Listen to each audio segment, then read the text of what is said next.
fourth is in the diagram it is given ki AB is parallel to CD and angle APC is 50 degrees and angle PRD is 127 degrees. Find X and Y.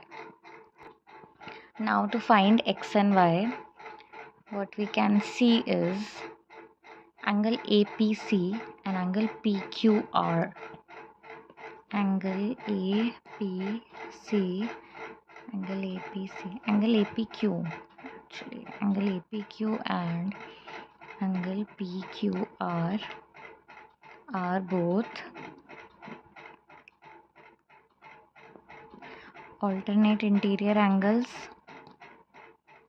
देखो angle APQ this one and angle PQR this one straight line पे ऐसे दो parallel lines पे straight line जाती है तो ये दोनों ऑल्टरनेट इंटीरियर एंगल्स हो गए, तो ये दोनों एंगल्स इक्वल होते हैं. तो angle APQ is equals to angle PQR which is equals to 50 degrees which is equals to X.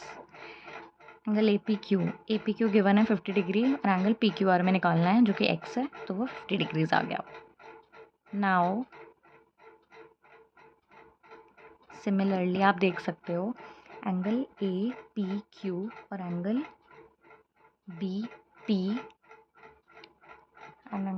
PRD, angle PRD this one and angle this one, ये दोनों भी ऑल्टरनेट इंटीरियर है.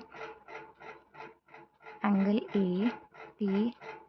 APR is equals to angle PRD, bracket में लिख लो alternate interior angles. ठीक है, तो angle APR क्या हो जाएगा 50 plus Y, 50 degrees plus Y, और PRD हमें गिवन है 127 डिग्रीज. तो ये सिंपल वाई हमारा आ जाएगा 127 degrees minus 50 which is 77 degrees.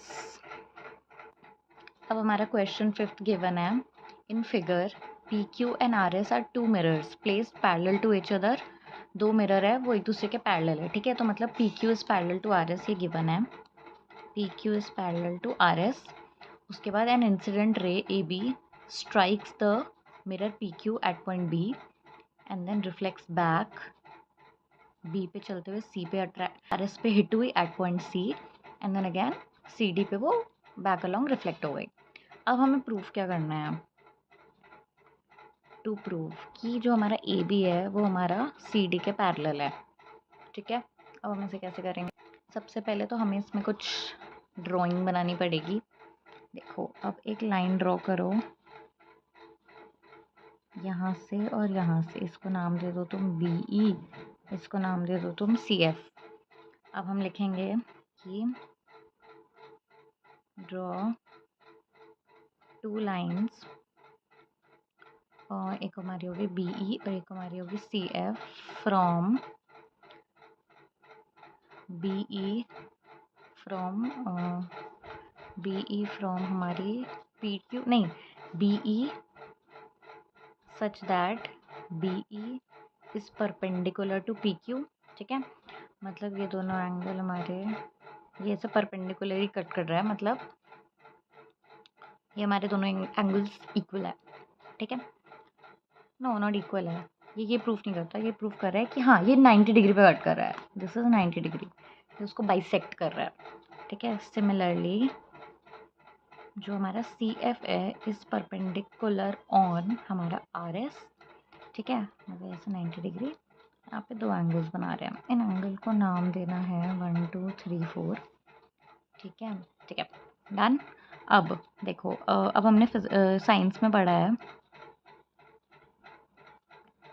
We know angle of incidence is equals to angle of reflection. मतलब जो इंसिडेंट होता है, जैसे एक लाइन गई तो उसको हम कहते हैं एंगल ऑफ इंसिडेंस, और जहाँ से आती है रिफ्लेक्ट होती है उसको हम कहते हैं angle of reflection. Is always equal.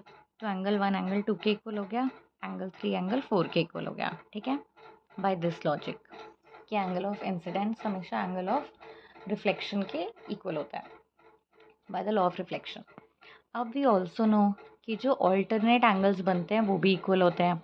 अब हमें पता है कि BE CF पे वो BE हमारा PQ पे परपेंडिकुलर है और CF हमारा RS पे परपेंडिकुलर है.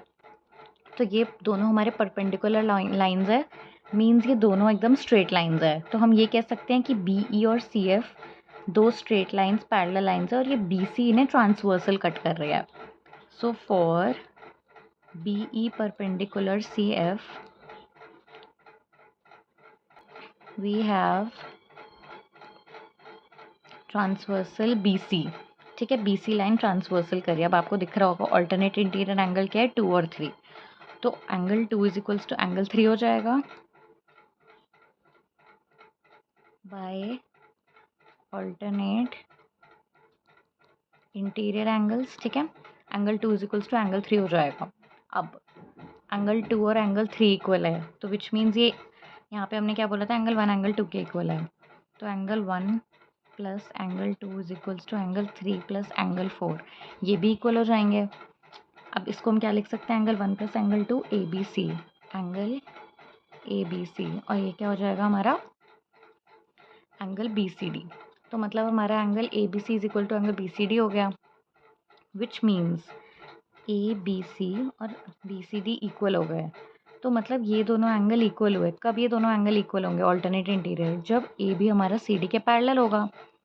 तो which shows A B is parallel to C D, तभी ये इसका ऑल्टरनेट इंटीरियर बनेगा ना, ऑल्टरनेट इंटीरियर एंगल्स. ठीक है.